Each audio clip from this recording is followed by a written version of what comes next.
Welcome to the 28th episode of Two Tankers and a Cat. We're your hosts. I'm Charlie. And this is Russell. So, first announcement. I got a little surprise for you, Russ. What makes this episode special? I'll tell you what, it is a special one. You got it. It's a 1-year anniversary. We have been doing this for a year now. A whole year. Yeah. We did our 25th episode a while back. And now we've reached the milestone. We started this back in October. Yeah. And actually, beginning of October, we actually started talking about it and getting everything together. 2018. And I went back and listened to our first episode. And you remember what it was? The Mark V. Mark V. Yeah. Oh, wow. Yeah. That seems like forever ago. Yeah. Very, very first tank that the Americans had. Yeah, first heavy tank. Yeah. We're also going to talk today about another American tank. And I'll be honest, this whole line of tanks was so bad. The United States couldn't give these away. But we'll get into the story. What is today's episode? It's on the Marmon? The Marmon Harrington combat light tanks and tankettes. Yeah, and then we're also going to talk about the MTLS-1G14. It's the double-barreled tank that they had. Oh, man. They tried to classify it as, kind of like a medium tank, and I'm like, it wasn't a medium tank. Pushing a medium. But, we're going to put pictures on Facebook like we normally do, and you got to see it. It's actually a double-barrel. Double-barrel tank. Double-barrel 37s, I think. Man. And had like 8 machine guns on it. Yeah. So what was it? Why did we go make machine guns all over tanks? I don't know. Good question. We did that with the Lee and the M2 and some other stuff. We did. Okay, we talked about the anniversary. Let's do some shout outs. Definitely want to give Andy Crow a shout out for being a Patreon subscriber. Yes. Thank you, Andy. And Warren Ben still with us. And Christy McCarty's started last month. Yeah. We really appreciate it. Yes, we do. That's our first female. First female. Nice. Patron, yeah. We got Kevin Shin and then Kyle Montgomery. And then what was the other guy's name? ODS Thero. ODS Thero. Yeah. I always kill his name. Oh, I know. And everybody's favorite, Rick Schmidt. Yep. He tunes in every time I stream, and we have a new game. Uh-oh. You're going to have to tune in. And Drink every time you get killed? Is that what the game is? Every time I get hit by artillery, and we've been doing this for a little while. Yeah. And I've got probably 30 people that, are constant followers, and then I get, people all the time. Uh-huh.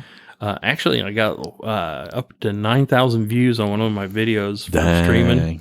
Nice. I know you guys aren't probably interested in, digital tanks, but, basically that's if for nothing else, get on there and look for the history aspect of the game. I mean, these are historically pretty darn accurate tanks in this game. And if you ever want to watch my stream, it's great because I get shot a lot. He does. I guarantee you he gets shot up. But the game is, every time I get hit by artillery, the guy's got a drink. Oh, no. Okay, after an hour and 15 minutes, everybody was hammered. Oh, everybody was just hammered. Oh, man. So if you want a good excuse to drink and come play drinking games with me, yeah. And if you're playing against Charlie in game, make sure you're hitting the crap out of him with your arties. Yeah. That's what I'm trying to say. After an hour and a half, they're only have to take it one drink, and they're hammered. Now, there is a second part of the game, but, you have to tune in for that. Yeah. That's when I kill artillery. But, do you want to tell them where they can find you streaming? You know what? I'll just put it on Facebook. Okay. We'll just put it on Facebook for that. Yeah. So easier. But, it is a ton of fun. Yeah. And I try to be Facebook friendly now because I don't want to end up in Facebook jail. I know. Already had your experience with that once. So. Okay, yeah. Facebook jail. Yeah. Well, blankety blank, blank, blank. But, okay, Russ, let's get started. Tell us about this. I'm killing this name. Typical Charlie. How do you say it? The Marmon Harrington. Thank you. Combat tank, light tank, and tankettes. So, Russ, tell us about it. Yeah, the Marmon Harrington Combat Tank Light Series were a series of American light tanks and tankettes that were produced for the export market at the start of the Second World War. Okay. Give us some design and development on it. In the mid-1930s, the U.S. Marines required a light tank that could be used in amphibious operations. After trials with Christie amphibious tanks, Marmon Harrington produced a light, turretless tank with a .5-inch or 12.7 millimeter M2 machine gun and two 30 caliber or 7.62 millimeter M1919 machine guns. What is it to deal with? I don't know. It didn't even have, anti-tank gun, but they're like, hey, we want a tank and we want machine guns all over it. Dual M1919s on this thing. And we want it to float. Want it to float. Yeah, that was the other requirement. Okay, I'm sorry, go ahead. This was the first light tank to meet U.S. Marine Corps standards when it was designed with a crew of two consisting of the driver and a gunner and protected by up to half-inch, 12.7 millimeter of armor. It was named the Combat Light Tank 3, or the CTL-3. All three machine guns were mounted on ball mounts on the front hull. The machine gun tanks. Oh. Well, okay, Russ, give us a little about this. You're knocking my tankettes here. Be careful. I apologize. I apologize. Don't make fun of Russ's. It's kind of like when people make fun of the M3 Lee. I'm like, hey. Back off. Yeah, leave my 10-foot tall and bulletproof alone. Russ, tell us a little bit about the service history. Yeah, a small number were used by the U.S. Marine Corps, 1st Tank, and 1st Scout companies prior to the war. After the attack on Pearl Harbor, the Ordnance Committee determined that a few CTLS would be dispersed to the U.S. Army and employed in the Aleutian Islands campaign. If you haven't, we've talked about this Aleutian campaign. Yeah. And I actually did a video over there in Carthage because the Sherman over there, went with that engineering group. Sure. They grabbed these light machine gun tanks and they're like, all right, here we go. Put these up there. That'll help. Yeah. But, we weren't geared up yet. And they had already invaded the Aleutian Islands. These tanks became, frontline tanks for us. I know. Don't make fun of them. I know. Okay. What about the foreign use? Several hundred CTLS tanks were ordered by the Royal Netherlands East Indies Army. Of these, a small number were delivered to Java just in time to see combat in the Dutch East Indies campaign following the Japanese invasion in early 1942. Okay, so the Dutch basically, or the Netherlands army said, okay, we know the Japanese are coming.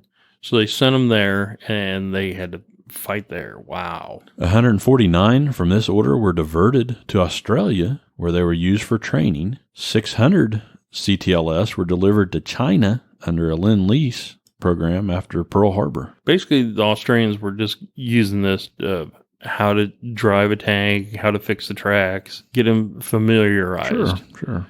And it's a small training tank, yeah. Yeah. So basically, they didn't have anything else. So they're like, okay, let's send them over here. Let's send them over there. Okay. And then, of course, the Chinese had the old Renault, Yeah, by that time, that's probably about all they had. Yeah. So they were trying to get them as many tanks as they could, and China is such a huge country. Oh, wow. So they sent 600 over there. 600. But they did have an issue with supplying China with equipment quickly, and that proved a logistical nightmare. And having already been promised several hundred M2 A4s and M3 Stuarts, China rejected the CTLS.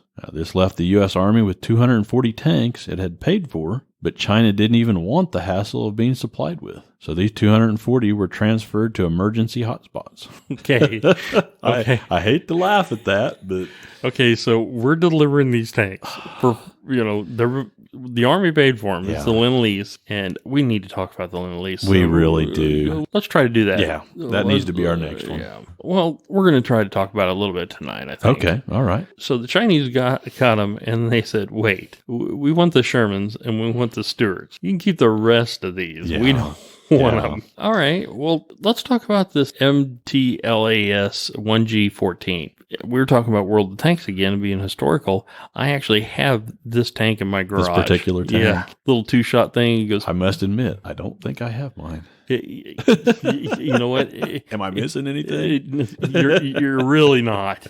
It goes bang, bang, and then it dies. The Marmon Harrington MTLS-1G14 is probably the most unusual tank produced by the Marmon Harrington Company before and during the Second World War. During the spring of 1941, 200 pieces were ordered by the Netherlands Purchase Commission for the Royal Netherlands East Indies Army in a desperate move to equip its army with armor. Armed with twin 37mm machine guns and up to 7 machine guns, the tank was one of a kind. Okay, so it's got a double-barrel 37. Oh, wow. And they put on an extra 7 machine guns. All right. I'd like to see it all lit up at once, to be honest with you, just to... Yeah. Okay. Yeah. I would enjoy watching it fire. Yeah. Okay. This was for the Royal... I'm sorry. This still I makes me... I know. The Royal Netherlands East Army. Go ahead and... Did they have any other tanks? Starting in 1936, the Royal Netherlands East Indies Army tried to re-equip its army as it had been neglected for nearly 20 years. They also had 4 Vickers tanks that were obtained, and satisfied with the results of testing, the Royal Netherlands East Army placed an order for 73 light tanks and 45 gun-armed command tanks. But due to the outbreak of the war, only 20 light tanks were delivered before the UK blocked all exports. They were going to buy these Vickers, and they ordered, we're talking about 73 lights, and 45 of these command tanks, but they only get 20 because all of a sudden the light tanks, the UK's in the fight now, sure, and they're like, hey, we're gonna need every tank we got. That was the end of that.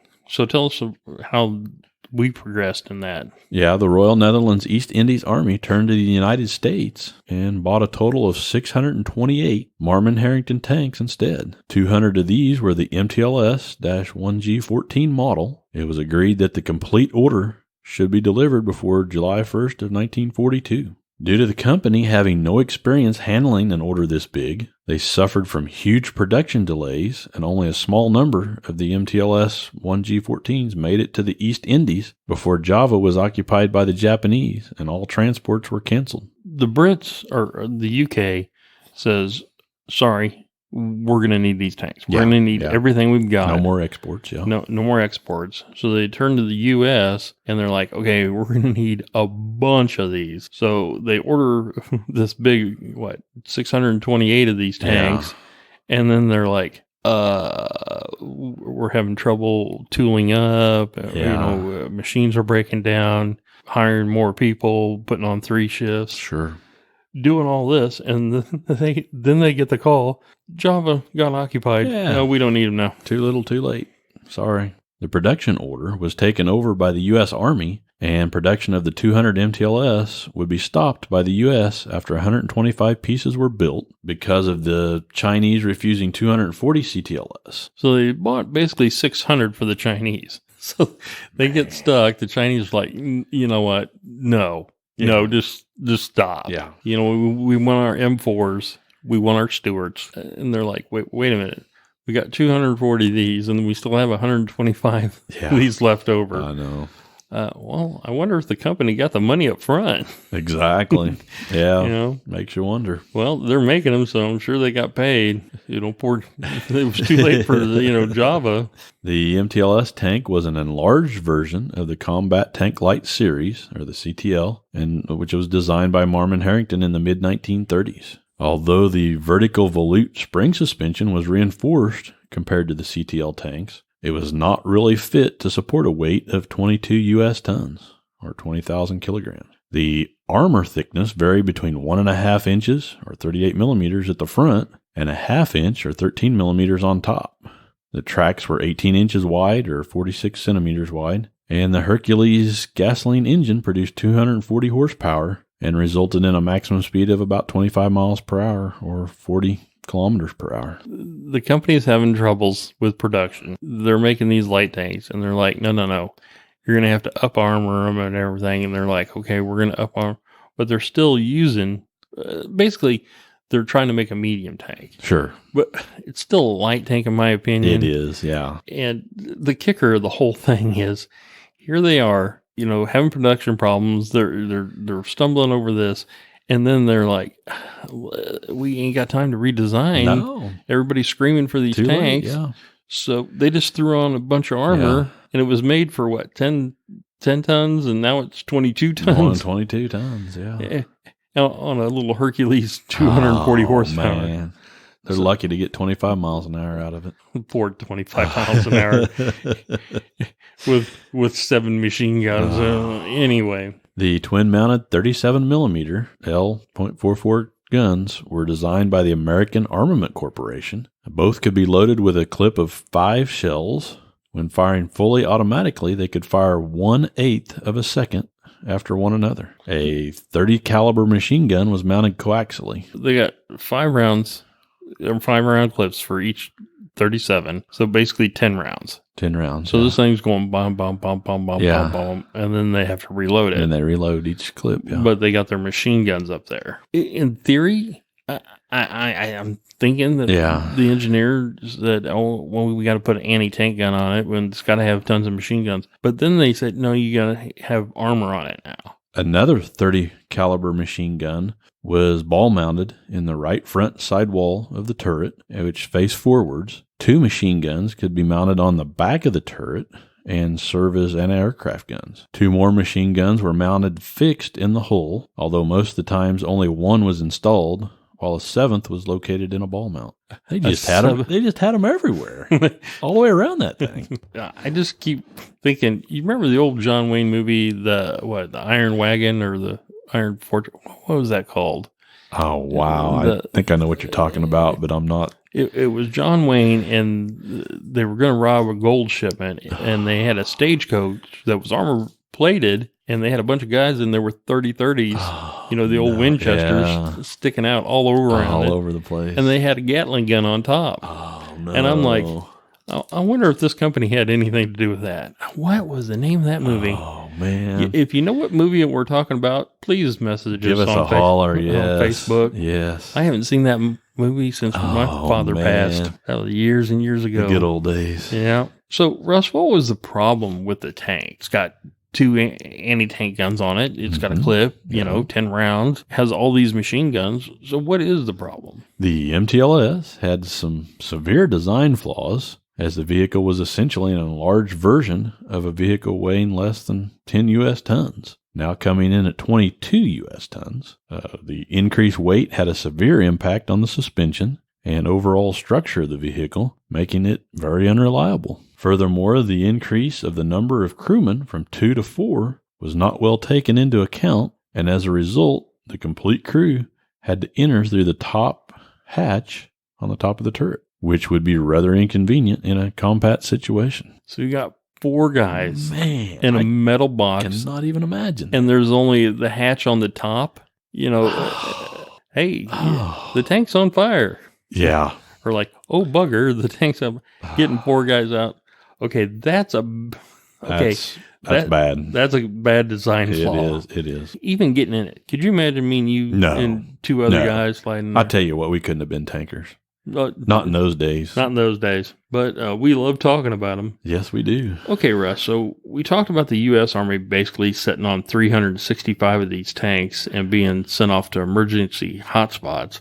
Give us an example of like a hotspot. Although the Netherlands was occupied by the Germans and the Dutch Indies were occupied by the Japanese, the Kingdom of the Netherlands still possessed colonies in Latin America. These were very important for the U.S. as they provided oil and most of the bauxite that was needed for the production of aluminum. For defense, troops from Puerto Rico were stationed at these Dutch colonies. So they're getting these Puerto Rican troops, And that's where they're getting these tanks. They're sending them all over to these, like I said, the United States needed this, raw material. Sure they did. They're like, listen, we just need somebody to be able to guard this in case there is an invasion or something of these areas. Yeah. So they went to Puerto Rico and got their guys there and said, okay, now you're fighting for the Netherlands, and gave them these tanks. And, they're probably saying, wow, all right, great. This is great. Wait, there's only one hatch? Hey, why I'm not getting in that thing. Are you crazy? Do you guys use this? And they're like, yeah. This is the top of the line. Top of the line. Only driven once by a little old lady in Nantucket. No. Furthermore, a tank battalion was founded in May of 1942, and it was based in Suriname. I did not know that was a country. I failed so miserably in geography. Yeah, I remember that in geography. And I'm like, what? Is it a little island? And if we have listeners there, I want to apologize that I didn't know where your country was. Yeah. But they got this country, and they're like, okay, we're going to actually make a division or a battalion of these tanks. So they took a bunch of these tanks and trained up a battalion to, help in case there was an invasion. Okay, Russ, tell us the stats. The dimensions of this tank, it was about 4.9 meters long by 2.64 meters wide and 2.81 meters high. Total weight, like we talked about, was 22 U.S. tons or 20,000 kilograms. It had a crew of 4. It was propelled by a Hercules water-cooled engine that kicked out about 240 horsepower, had a maximum speed of about 40 kilometers an hour or 25 miles an hour. We're talking about that speed again of 25 miles an hour. Now, that's on clear, flat road. Oh, yeah, no obstructions. Could you imagine driving around the islands or, No. Ooh. Yeah, I'd slow it down considerably. Mm-hmm. And like we talked about, had the dual 37 millimeter L.44 AAC guns for their armament, and it also had up to 730 caliber or 7.62 millimeter Colt or Browning machine guns. 730 caliber machine guns. Man. Okay, here's the kicker. Where are they going to put the extra ammo for 7 machine guns when you've got a crew of 4 that took up a lot of the... That's my point. Extra space. Is why do you have 7 machine guns, but you only have 4 guys and one's driving? I guess one machine gun in each hand for at least a couple. Talking about John Wayne again. There we go. They were John Wayne in the machine guns, 2 in each hand. It also had 13 to 38 millimeter or half-inch to 1.5-inch armor. And that armor was the heavy point. Heavy point, yeah. And that's what gave it a design flaw. You know what? We've covered this, and there's probably some more we could cover on this, but I want to get on the Lendlease. Yeah. We have talked about that literally for a year now, and there are people out there like, what is this Lendlease? Exactly. And did it have any support? And the list of countries and the money that we spent, now you got to remember, these are $1945. So let's say, you got $50 million of $1945 just going off. Today in 2019 dollars, you're talking billions. That's a lot of money. Yeah. Okay, Russ, start us off with this Lend-Lease Act. The Lend-Lease Act of March 11th, 1941 was the principal means for providing U.S. military aid to foreign nations during World War II. The act authorized the president to transfer arms or any other defense materials for which Congress appropriated money to the government of any country whose defense the president deems vital to the defense of the United States. Basically, Congress and the Senate said, okay, we're going to allocate $50 million in 1941. That's still very, very tough on us. Because remember, we just came out of the Depression. Yeah. Our tank forces aren't up to speed yet. Yeah. We're just coming out with the Lease, and we're doing some other stuff. You know what? I hate to say it. That's before Pearl Harbor. It is, yes. So Roosevelt saying, we've got to help these people. They're getting slaughtered. The Soviet Union, they need, well, my favorite, cans of Spam. Well, sure. And all this stuff. What kind of countries did we supply? And how much did we give them? Well, kind of in alphabetical order here. We supplied the British Empire with about $31 million worth of materials. Good. Yeah. Yeah, we provided Brazil with about $372,000 worth of materials. The Soviet Union, about almost $11 million worth of materials. Yeah. Which makes sense. Well, at the time. You got to remember, we're having to ship, and you can't use the Pacific Ocean and the Aleutian Islands, so we're having a tough time. We're having to go over to the English side. Lots of logistical issues, and the British are doing stuff, but at least we're sending what we can to the Soviets, and about $11 million. Yeah. And they're like, well, that's nothing. In 1945. In that time point, Mexico got about $39,000 worth of equipment. France, they received about $3 million worth of materials. I know France, people are like, well, no, they were invaded. Well, they still had the French Free Army and stuff like that we were supplying and with food and tanks and stuff like that. What else? Yeah, Chile in South America received about $21,000 worth of equipment. The Chinese, they received about $1.5 million worth. Again, getting stuff to them is really tough because they're right next to China or Japan that we're war with. And you also had several of the other smaller South American countries, had several $1,000s worth of equipment sent to them. Looks like most of the countries in South America had at least a little bit provided. The Netherlands had about $251,000. Well, $250,000. Yeah, $250,000 of material. And that was helping out with the East Indies and stuff like that, and feeding their troops and stuff like that. I know Saudi Arabia got some, and like we talked, we even gave stuff to Poland. They were pretty much invaded at that time. Liberia, of course. Ethiopia, we gave some. Yeah, the lowest one, I think, was Nicaragua. I think we gave them like $900. $900 at that time. Makes you wonder what that was that they give them. And I hate to say it. Could have been anything. It could be rifles. Yeah.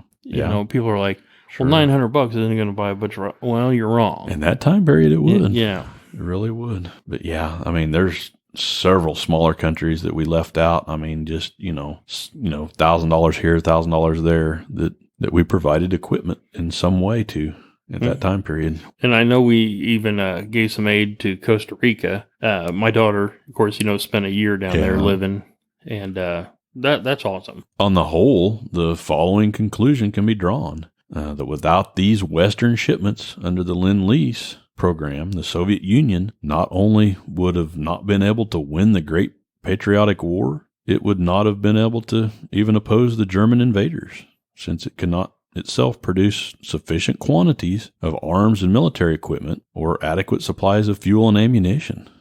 And food. And spam, The Soviet authorities were well aware of this dependency on the Lend-Lease program. Thus, Stalin told Harry Hopkins, which was FDR's emissary to Moscow in July 1941, that the USSR could not match Germany's might as an occupier of Europe and its resources. So even Stalin at that time was like, hey, we need this. Flat out admitted. We can't compete, because they were knocking on the doors of Stalingrad. And for us not to be able to ship through the Aleutians or that side, and then you have all the German U-boats and stuff, but sending them $11 million worth of stuff. Sure. It helps. It helps. It has to. Among the majority of Russian historians, opinion was established that the supply of military equipment and materials from the United States and Britain played a major role in the second half of the war and brought victory much closer. But before the situation of the turning point in the war, and before the victory of Stalingrad, the U.S. and U.K. supplies were limited. This was largely due to the difficult situation in the U.K., which is exhausted by the blockade, and as well as the fact that the U.S. military production in 1941 and 42 was in the process of deployment. Such a point of view is stated, for example, in the collection of works of Russian historians, The Great Patriotic War of 1941 to 1945. A lot of people are going to go, the Great, Patriotic War would have been won without this stuff. You have Stalin telling this guy, I need this. Yes. And I don't want to get into the whole debate. If you have a problem with what we've put out, go do your own research. Sure. If you say, oh no, the Soviets didn't need 11 million, or the British didn't need 31 million or whatever, do the research. But I'll guarantee you it helped. Even if they didn't think they needed it, it definitely helped. Look at all the prior episodes that we did, and we talked about spam and everything like that, and that these guys would have starved to death. In Stalingrad, look at the daily rations that the troops were getting. Bread with sawdust, and stuff like that. It's just terrible. It is. It's just terrible. And at that point, we weren't in the fight, and the whole world was looking at us like, are you serious? You're going to sit there and drink your Coke and leave your mirrored sunglasses on and sit on the beach? So FDR, we were very isolationist. Sure. We didn't want to get in the fight. There was a ton of World War I veterans were like, this was the war to end all wars. We're going to stay this one out. He's like, FDR was like, we got to get in this fight. And they're like, no, we're not going to do it. And I hate to say this, what if Japan had never attacked it? What if they said, very true. Okay, well, all right, we'll back off. We wouldn't have gotten in that fight. I don't think so. And the only way we were getting in the fight, the only way we could help was with this Lendlease. The Lendlease program. And that's what we were doing at the time. Yeah. I do want to make clear, when we talk about Lendlease, usually in our podcast, it's mainly going to pertain to armor and tanks. But Lendlease was on so much of a bigger scale besides just armor and tanks. Absolutely. It was everything. I mean, it consisted of anywhere probably from a uniform to like we talked about, food. Everything. And you're not going to believe this. Training manuals. Actually going to the book company, paying for the, training manuals, editors to edit it. Yeah. And this is a training manual just for the M1 rifle. And we're shipping them over, but we got to ship over these training manuals too. Yeah. That's all cost. Sure it is. So that figures in. And you got to find somebody to translate it from English to, what is Spanish or French or whatever. What a great episode, And again, if we offended anybody, that wasn't our point. We were just saying, this is what we've researched. If you have a different opinion, please research it. Please do. Every perspective. Yes. I try not just to look at the United States view. I try to look at the British view. I try to look at the Soviet view. I try to look at the Japanese and the German view. We want you guys' opinions. Give us your comments, everything. We want to hear from you folks. Absolutely. We really do. And we just love the comments. We asked for comments on the drone. And you know what our number one comment was? Is this real? Is this real? And I'm like, the drone tanks? It is. They're like, yeah. And it's been real for a few years now. And they're like, well, are you saying the Russians actually used one in Syria? And I'm like, yes, it really did. Do your research.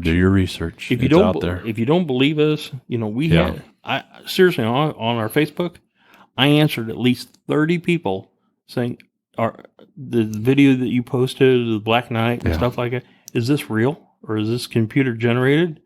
No, it's real. It's real. It's out there. It's coming. It's still in its early stages, and all the kinks are being worked out. But it's out there. Yeah, it's like if you go out and look at like a brand new Mustang, the 2019, Super 5.0 Mustang, and know that it came from the Model T. That's where we're at, right? We're going to get to one of these super slick, controlled from Pittsburgh, Kansas, and be in combat somewhere in the world. It's coming. And it's going to be an armored tank. Let's go ahead and close. Just a great episode. It was. And again, a year. It's been great. Incredible. And and Charlie and I have talked about before, did we ever think we would make it a year? Did we ever think we would make it a couple months? Nope. Nope. Not at any time. But we've had so much support. I know. You guys out there, the support is... And incredible. And even the people, like I like to call them the haters, they'll say, you messed up there, or you said that wrong. And I'm like, I get names wrong every single episode. We learn something new every episode. Right. And then I'll have, people that are professionals come in and say, hey, you were kind of wrong on that. And we're like, thank you so much. Yes, thank you. Now we know. And we usually put in retractions in the following episodes. Well, I guess... the happy anniversary. And happy anniversary. This is Charlie. And this is Russell. As always, happy tanking. And have a great week.